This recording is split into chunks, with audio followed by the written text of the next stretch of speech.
Hi guys, it's Mark Zigby, Mr. Sci-Fi, also known as Mark Zigby of Space Command. And I'm wearing my new Space Command shirt with the artwork by Eric Rodriguez of our alien spaceship that we'll be shooting very, very shortly. Now I'm going to be talking about Star Trek. And first of all, many of you know that I'm the writer who came up with Far Beyond the Stars on Deep Space Nine, which the BBC just named the most remarkable Star Trek episode of all time. Thank you, gentlemen.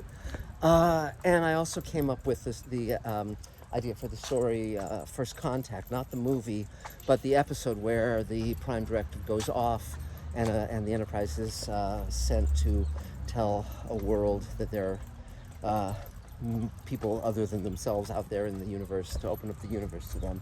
So let me talk about what makes for a great Star Trek story. What makes for a great Star Trek story, and what made it very fun to come up with ideas for Star Trek: The Next Generation and Deep Space Nine, is the characters are very likable, very distinctive. A Worf story will not work for Picard. A Riker story will not work for, Gates McFadden, the Doctor, etc., Dr. Crusher, and so forth. Same with DS9. Quark is very, very different from Cisco, is very, very different from Odo, and so on.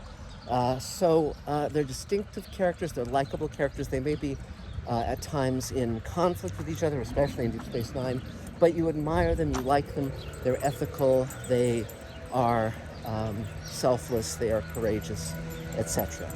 So, and the trick with coming up with ideas for Star Trek, because I grew up on Star Trek, Twilight Zone, and Outer Limits made me who I am today.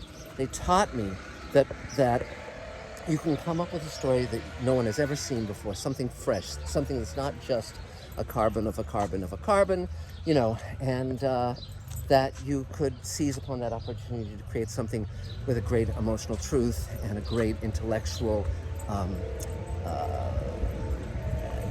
adventure, let us say, or a great intellectual thrill. So when I would come up with ideas for Star Trek, sorry about the noise, guys, out and about.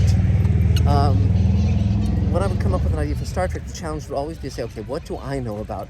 What do I feel strongly about? How can I find something that Star Trek has never done, but something that wouldn't violate the rules of Star Trek, but would expand them and deepen them and make them really, really thrilling and memorable. So, and I think in both cases with Far Beyond the Stars and First Contact, I succeeded. And particularly Far Beyond the Stars, I'm extremely proud of that. And it came out wonderfully. If you've never seen it, I urge you to see it immediately. So now we get to Picard Season 2. Now, by now, of course, Star Trek is 50, 60 years down the road. And it is a product, it is an IP that has generated billions of dollars for its studio, CBS Paramount. So, given that, it is viewed as product.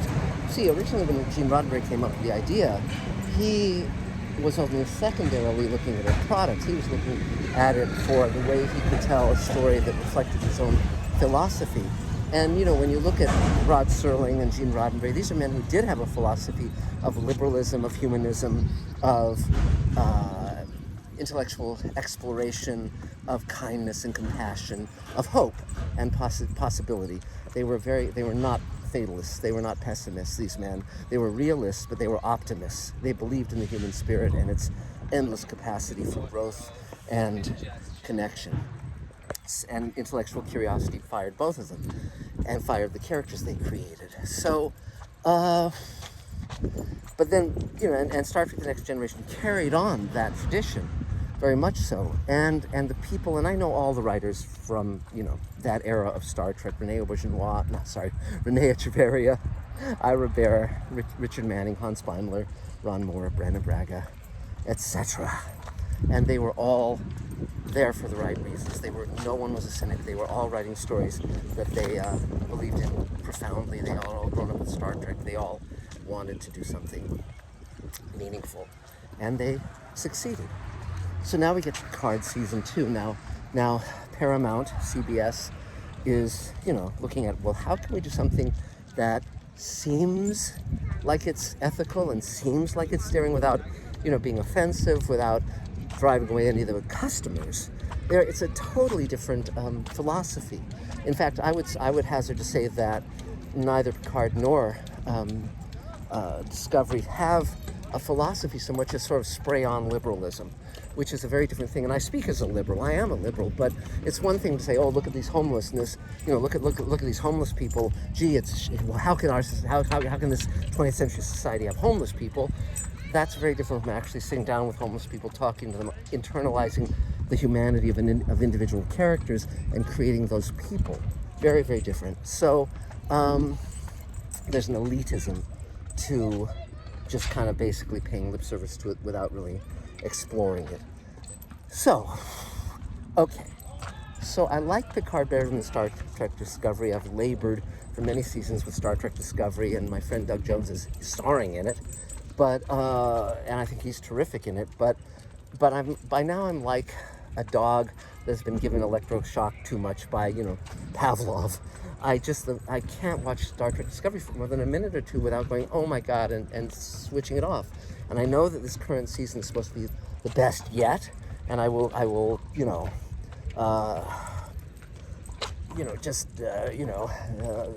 think of Queen of Victoria and look at the ceiling or whatever and watch it. But and some of you will get that reference. But it's not a pleasant affair for me at this stage. But Picard, I had high hopes for, and because I love Patrick Stewart. I was actually at the Star Trek convention in Vegas when Patrick Stewart announced that he was going to be doing that show, and everyone was really thrilled because he was so wonderful in Star Trek: The Next Generation, and he's a phenomenal actor and all of that. And I had mixed feelings about the first season of Picard, which you can definitely check out elsewhere here on Mr. Sci-Fi. To basically sum it up, with all the Star Trek series that I've been seeing, the production values are terrific, the visual effects are terrific. They're shooting shows that are like $10 million an episode or more. And the makeup department is great. So all that stuff is well handled. Design stuff, props, costumes, you name it. Very, very high level of production, far beyond what they would have done on Star Trek: The Next Generation or Star Trek, both of which were cutting edge for their time. But where they fall down, I think, is in story and character development. So Picard's first season, it was a lot of fun to see the characters we cared about, particularly Riker and Deanna Troi. Very, very nice, very, very good. Data, I thought, was less well served because, how many times can you die, essentially? But the new characters I had a lot of problems with because it's like, who are these people? One of them has a drug problem or whatever, and I don't know what she's about, and she supposedly has history with Picard, but I don't know if we've ever seen her before. And then there's this housekeeper character who I guess is Romulan or Vulcan or whatever the hell. And then there was the sort of freebooter, Han Solo kind of guy who has all these duplicates of himself as his crew, sort of holograms, but they all have different personalities. And it's like, well, what is the point of all this? What is this? Character is not just for eccentricity. Character is to elaborate. Okay, I'll tell you my theory about television. For me, what works in television is that you're creating surrogate families, people who are there for each other come hell or high water, through thick and thin. Because many of us are isolated. I myself came from a very fractured childhood, and the original Star Trek crew, the thought of those people being there for each other, those people saving each other, was enormously beguiling. And also pairing that with the enormous excitement of going out into space, adventuring, having, just new discoveries, all that stuff was just wonderful. And of course I grew up during the space age, so it all came together and meshed. So now with Picard season 2, and then it was also the blonde doctor girl, and I can't even remember, thinking back on season 1, what her trip was. There's something with that was very dramatic, but again, she failed to leave an impression on me because again, she seemed like someone who was sort of scatterbrained and peculiar, but again, not toward any particular dramatic purpose. So okay, and again, I also speak as the co-writer, director, executive producer of World Enough and Time, which is the Sulu episode, which you can watch here on Mr. Sci-Fi. And again, in creating Sulu's backstory and his daughter's backstory, and you develop character for a purpose. And if you have a scene of characters talking to each other, it's for a purpose, not just chit chat, not just kind of random information. So now that brings us to Picard season 2, and like with the first season, there are things I really like about it, things I really don't like about it. So let's get into it. I've watched the first 3 episodes on Paramount Plus. And here's my basic takeaway. Oh, by the way, I loved 7 of 9 in the first season. I've always thought Jerry Ryan was terrific. I've really loved her since Star Trek Voyager. I was on set to watch her shoot a scene, and I must tell you, she was definitely the 8th wonder of the world.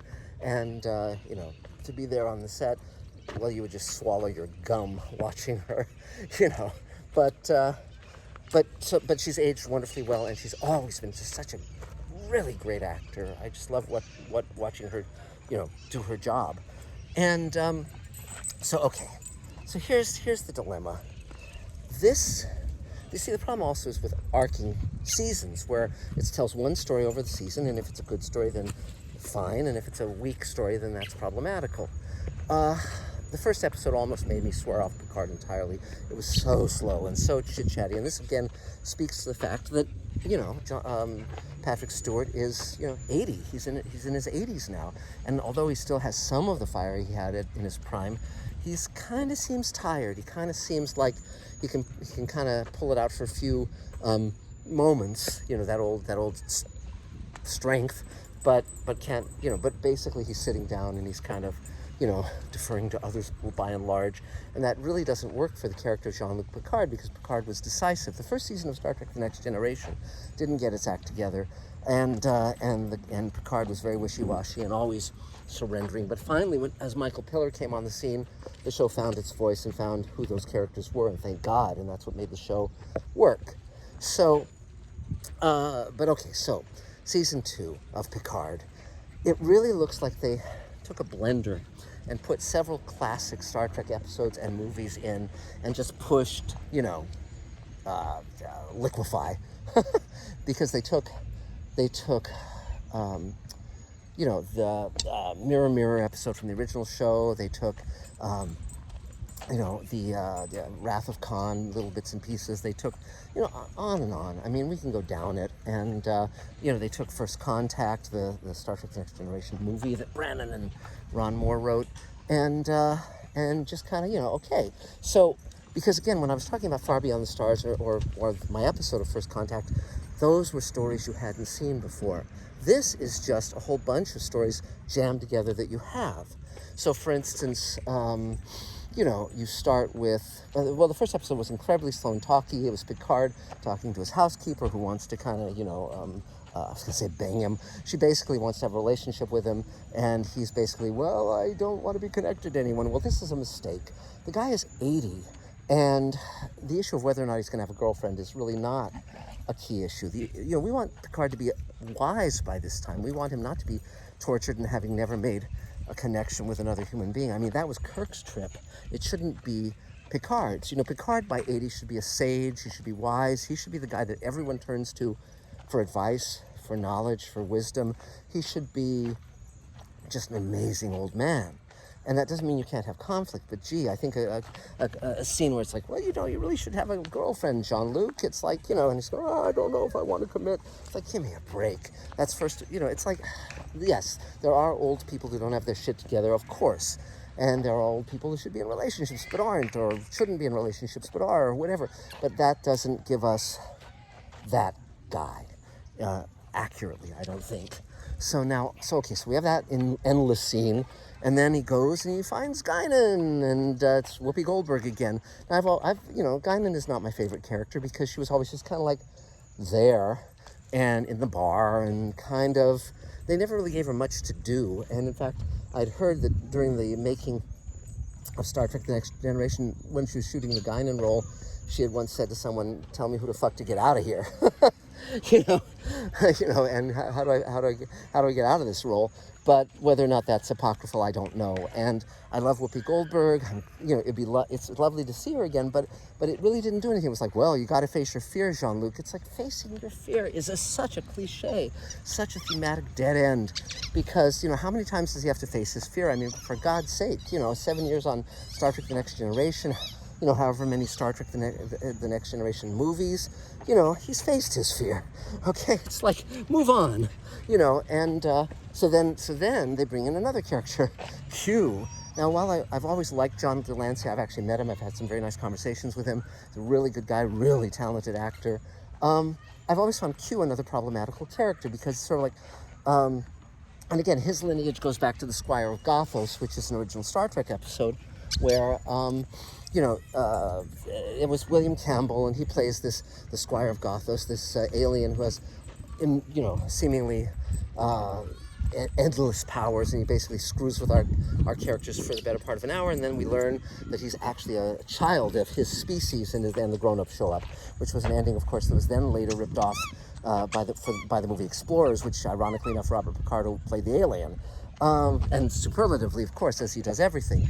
But so Q showed up first in the Star Trek: The Next Generation 2-hour pilot episode, Encounter at Farpoint, and he's always just like a one-trick pony as far as I'm concerned. He's just kind of like, well, I'm going to show up and screw with you, and you're going to be irritated by me, and then you'll resolve it, and I'll disappear until the next Q episode. It's like, I don't, it's like characters who are omnipotent are rarely interesting, and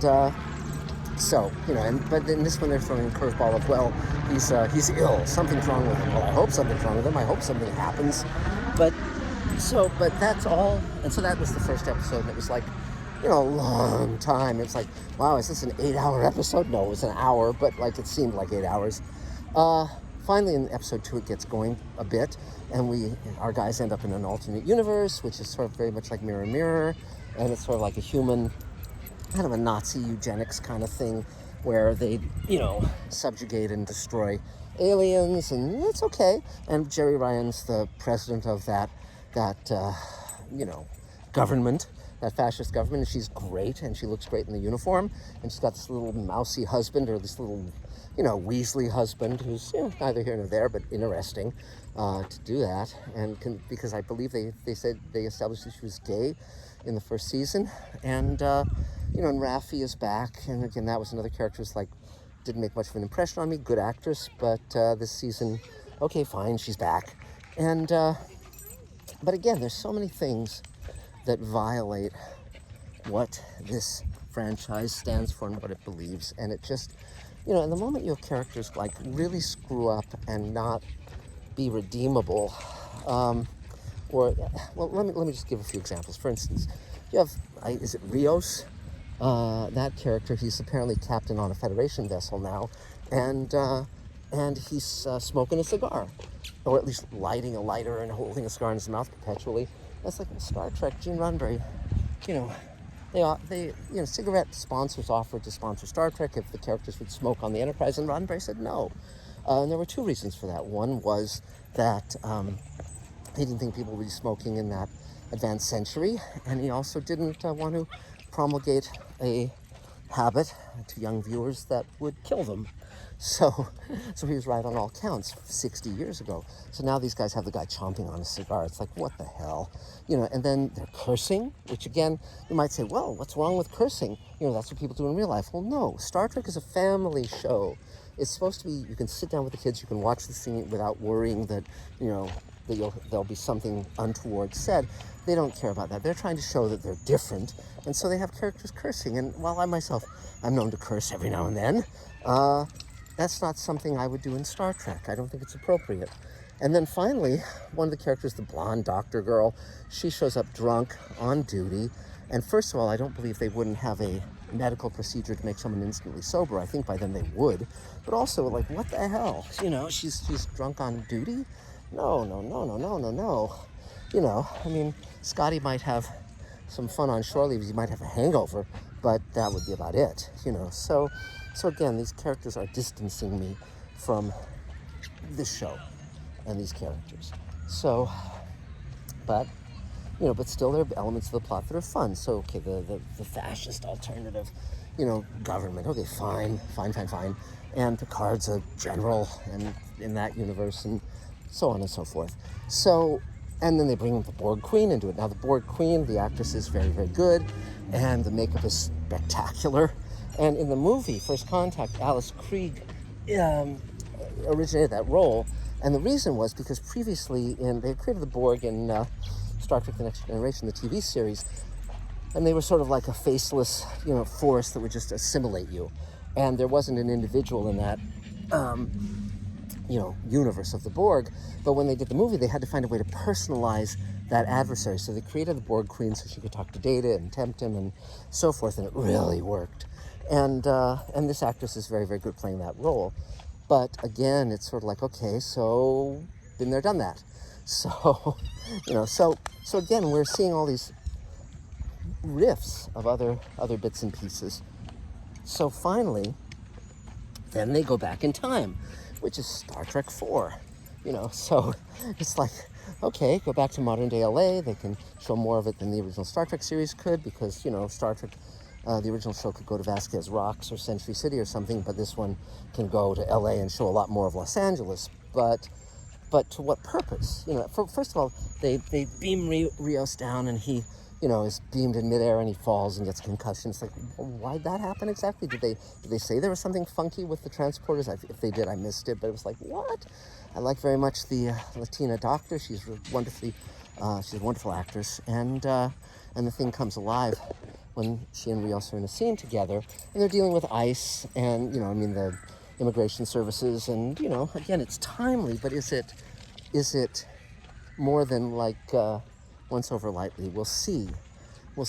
But meantime, it's just kind of like, okay, so half the time I'm shouting at the screen and saying, Jesus, why are they doing that? Half the time I'm saying, okay, now it's starting to get up ahead of steam, but then it'll like take a left turn and we're back to where you started. We'll see how the season goes, but and I'm willing to give it the benefit of the doubt, but definitely Patrick Stewart is tired. And, I just wish it was a Jerry Ryan show with her being a bounty hunter. That's the show I would like to see. But, we shall see what we shall see.